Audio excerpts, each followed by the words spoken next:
We're going to start with the NFL Combine recap. First, I just did my mock draft last week before the Combine. I will not be updating it until after free agency for multiple reasons. One, there was nothing this past weekend that would have changed any of my picks outside of maybe Kool-Aid McKinstry's Jones fracture they discovered in his foot. But most importantly, I think free agent signings are going to have a lot more impact regardless as to what happened at the Combine. And before we get to individual performances, I just want to say this quick kind of broad statement about whether the Combine matters or not. First of all, the Combine will always matter because this is the NFL. Everything matters in the NFL. There were a lot of people that were upset that the top prospects, Caleb Williams, Marvin Harrison Jr., Malik Neighbors, Jaden Daniels, et cetera, decided they weren't going to participate in the Combine, some to more extent than the other. We'll get there later. But guys, I think y'all forgot how this NFL marketing shit works. It's about the shield. Regardless of who is there, it is about the shield. As much as I love Caleb Williams, the league has been here long before him and it'll be here long after. That's how the NFL works. So in essence, yes, the Combine will always matter, regardless of who's there. Especially because the Combine at its best should confirm what you see on film. Prime example, Xavier Worthy set the Combine record with a 4.2140 time, which I'm not here to discredit because a lot of y'all are very weird with the, oh yeah, he ran it, but what's the difference between running a 4.21 and running a 4.25? About $5 to $10 million, because he increased his draft stock simply by running a record-setting 40. The analytics nerds have made their way in the Combine analysis saying this is like if someone that weighs such and such amount of pounds were to run this much amount of fast. I don't care about that. This guy is the one who owns the record. We're not going to discredit that. Stop being corny. This is supposed to be fun. But with Xavier Worthy, you watch his film and it's like, yeah, pretty damn fast. Anyone who said based on his tape they're going to be able to predict that he was going to break the 40 record, you're a liar. There's just no way you can predict that based on anything. Like, that's unfathomable about a speed. But shout out to him. That was easily the best moment of the weekend. Another thing that confirmed what I saw on film was Michael Penix Jr.'s throwing performance, and everyone there was like, wow, Michael Penix throws an incredible ball. Look at how accurate and on time and the perfect spiral and blah, blah, blah. Meanwhile, I'm sitting at home like, okay, so I guess I'm the only person who watched Washington games this year. I guess I'm the only one who went to watch his all 22 after the season, because I just don't understand how you could watch Michael Penix for even 10 plays and not leave with that takeaway regardless of what you saw on the Combine field. Again, it was incredible to watch. I'm happy he put that on display for the entire world. But you should have known that coming in. Michael Penix throws an incredible ball. That's why in my mock draft last week, I had him at QB4 and I got him going in the top 10 because he throws an incredible ball. He's incredibly accurate, and the medicals came back clean so we can stop with the injury concerns. He's fine. Lastly, I told myself I'm not going to crap on any prospects based on their Combine performance, but JJ McCarthy, it was inescapable that he struggled throwing to the left and throwing deep in the Combine drills. Even though a lot of media members are trying to pretend like he didn't, we have eyes. We saw it. If you look at his passing charts when he was at Michigan, yeah, that just about confirms what we saw, which is why, again, I have Penix ahead of him, because y'all are trying to project that JJ might be able to make these NFL throws that Michael Penix has already shown that he can make. And on Saturday, that was on full display for everyone to see. The next thing that really stood out to me from Combine weekend was, I talked about this in a podcast, gotta be a couple months back now, about the evolution of the pass rusher versus the pass blocker. All right, so keeping that in mind, remember when Jadeveon Clowney was the number one overall prospect in, 2014, 2013?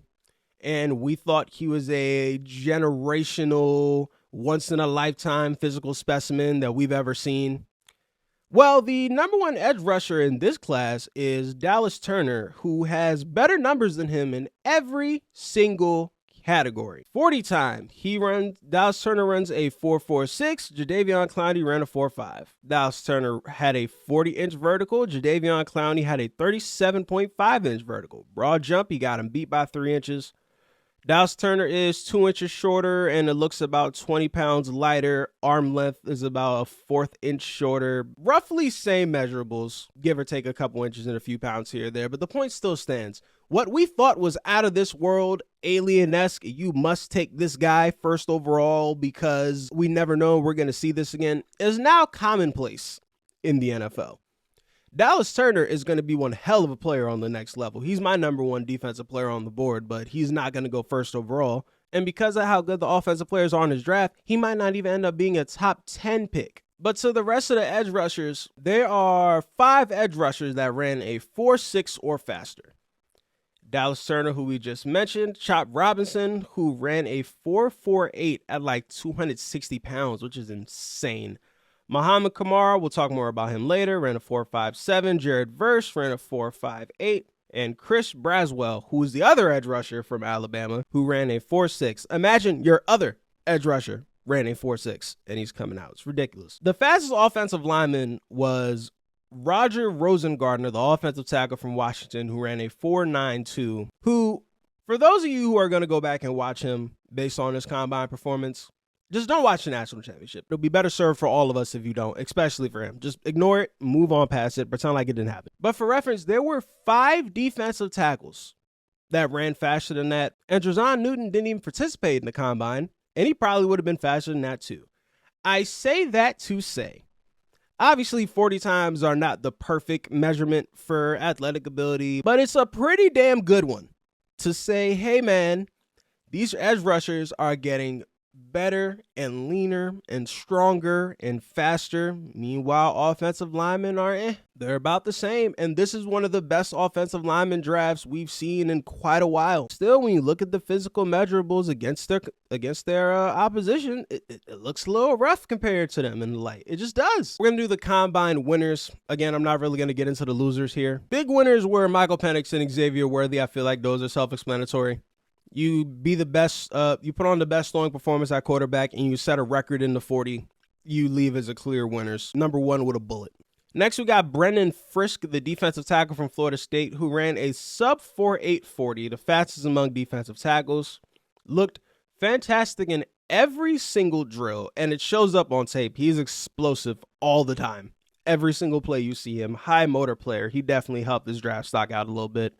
Especially when you compare him to Byron Murphy II from Texas, who, although he did not have a bad combine, did not have a great combine. Especially when NFL Network thought they were slick and they started doing the side-by-sides and the simulcams when they showed them both running the drills at the same time. The gap was just very noticeable. Next, we got Quinyon Mitchell, who went out there and ran a 4.3, and he just keeps on making himself money.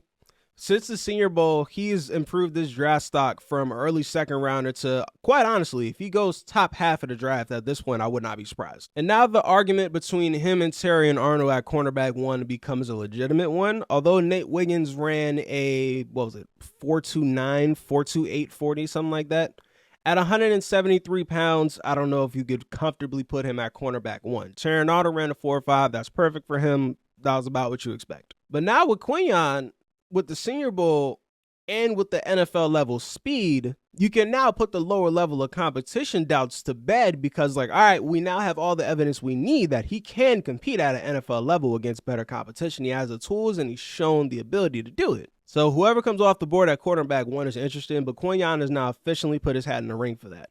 Big winner for him. Next, we got Muhammad Kamara, the edge rusher from Colorado State. If that name sounds familiar to you as a casual, the Colorado game, the double overtime game that everyone watched on ESPN, he had 2 sacks and 2 tackles for loss before he was ejected in, I believe, the 3rd quarter for targeting this year. His career stats at Colorado State read as such: 45.5 tackles for loss, 30.5 sacks, and 5 forced fumbles.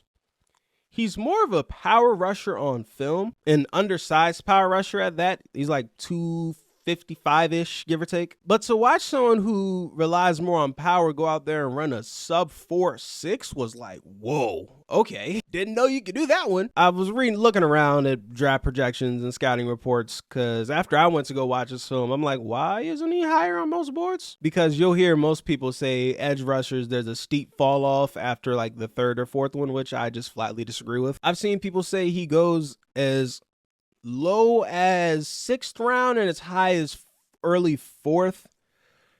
I could see him going mid-2nd to like early 3rd. Now that may be me projecting a little bit too far ahead. You look at the production, you look at the physical measurables, and I don't know how you can turn away from that and think, okay, we could get a lot out of this guy when it comes to the NFL. I think he's going to end up being a very good player on the next level. Last winner is Joe Milton, specifically his deep ball, which for whatever reason divided the internet. It was between the Fun Police and the That Boy Nice crowd on Twitter. I tend to be somewhere a little left of center towards the That Boy Nice crowd, because you saw the film, you seen Joe Milton's film at Tennessee and even early in Michigan, you're like, all right, the guy has a great arm, not much else.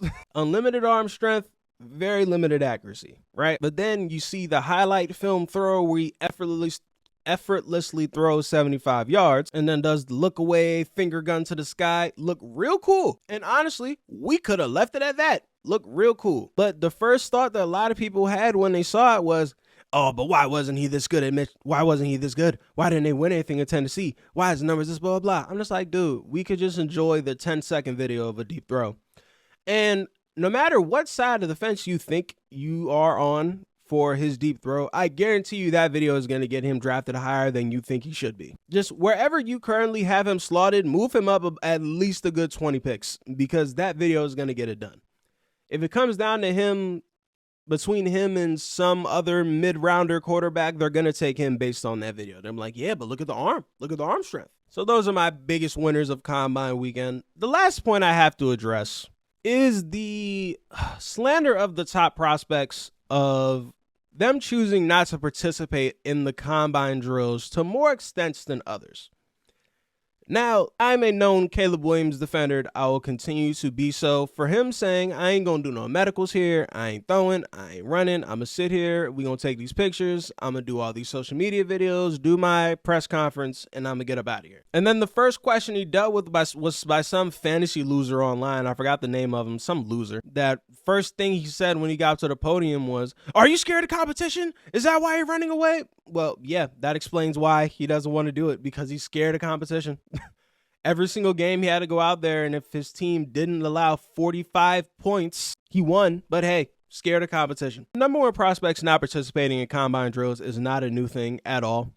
It's been happening for at least a decade now. Now, the not doing any medicals, that's very new.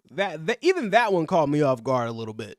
When I was like, damn, all right, Caleb, I knew you weren't going to come out here and throw, but to do nothing? Okay. But then I thought about it, and this is after he said, yeah, I'll do medicals when I go to the team visits. I'm only one player. Only one team can draft me. There's only one of me. So why do all 32 teams need to see my medicals? And then after that, I thought about it, and I was like, he's right. Why do the Kansas City Chiefs need to know what Caleb Williams' cholesterol levels are? Who gives a shit? Who cares? And on top of that, Peter Schrager brought up this point on his podcast. I think it's called This Season. I could be wrong, but Peter Schrager, Good Morning Football, Fox, NFL Sundays, blah, blah, blah. Y'all know Peter Schrager, NFL Network. He said, this is the first era of the NIL superstar, where you're no longer dealing with a starving college kid. Caleb Williams made $12 million last year. Yeah, he doesn't have to do the dog and pony show if he don't want to. And by all accounts, he's going to be the number one pick. Worst case scenario, he's number 3. Absolute everything has gone to shit. He is number 3 pick in the draft. Yeah, I ain't going to sit out here and do all this dog and pony show shit either. I'm sorry, I'm just not. And I know there's a lot of the crowd out there that already has their preconceived notions of Caleb Williams, and they're calling him a diva. And I saw a lot of people talking about his dad, which is always a step too far for me when you start talking about people's families. That's just a line I personally don't cross. Especially when you're basing it off a few excerpts from a GQ article that either 1, aren't real, or 2, most of you didn't actually read. That's a story for another day. I just don't get it. With the Marvin Harrison Jr. piece, him choosing to not do any damn thing, like, I ain't going to no press conference, I ain't doing no measurables, I'm not even coming. But if you think about it, what more do we need to know about Marvin Harrison Jr.? There were reports he's not going to do his pro day this year. Well, duh, because he did one last year already. For CJ Stroud's pro day, it was him and Jackson Smith and Jigba were the receivers out there.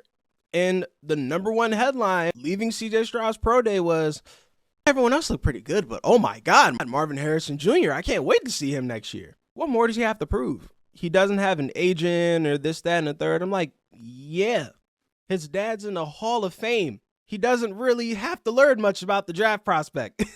He doesn't have to learn shit. I think he'll be fine.